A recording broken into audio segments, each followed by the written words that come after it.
আসসালামু আলাইকুম সবাইকে। আশা করি সবাই অনেক ভালো আছেন। সামনে যে গরুগুলো দেখতেছেন এইগুলো হইতেছে আমাদের খামারের গরু। আমাদের খামারের বর্তমানে গরু হইতেছে দুইটা গরুই দেশি গরু। এটা হইতেছে আমাদের খামারের ষাঁড় বাছুর। যেহেতু আমাদের নতুন খামার, তো দুইটা দিয়ে শুরু করছি।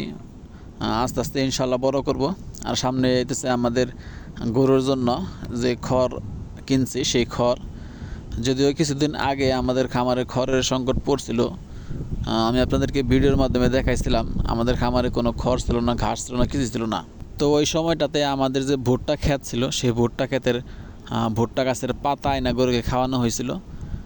তো আলহামদুলিল্লাহ এখন আমরা খড় কিনছি, যেহেতু ধান কাটা শুরু হয়ে গেছে, আমাদের খড়ের কোনো সংকট এখন বর্তমানে নাই।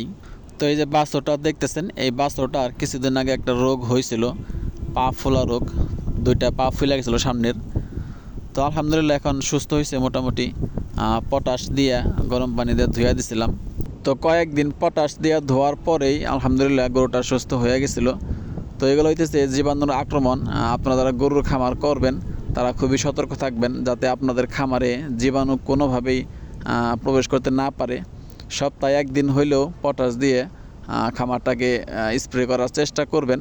আর আপনার নিজের খামারের কাজ সবসময় নিজে করার চেষ্টা করবেন। আপনার যতই টাকা থাকুক না কেন, নিজের খামারের কাজ আপনি নিজে যত যত্ন সহকারে করবেন, আপনি টাকা দিয়ে লোক রাখলে সেই লোক কিন্তু এত যত্ন সহকারে করবে না।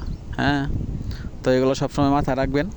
যেহেতু আমাদের খামারটা নতুন, তাই দেশি গরু দিয়ে শুরু করলাম। ইনশাল্লাহ পরবর্তীতে ইচ্ছা আছে হলিস্টিয়ান, ফ্রিজিয়ান বা অন্যান্য যে বিদেশি জাতের গাভীগুলো আছে ওইগুলা কিনবো ইনশাল্লাহ। অথবা আমাদের যে দেশি গাভীগুলো আছে ওইগুলোতেই উন্নত মানের সিমেন্ট দিয়ে তারপরে এগুলোকে জাত উন্নয়ন করার চেষ্টা করব।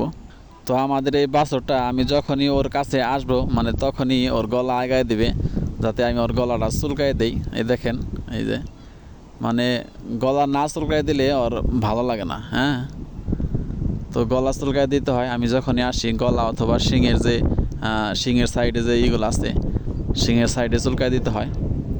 তো সবাইকে অসংখ্য ধন্যবাদ যারা কষ্ট করে ভিডিওটা দেখলেন। সবাই ভালো থাকবেন, আমার জন্য দোয়া করবেন, আমার খামারের জন্য দোয়া করবেন।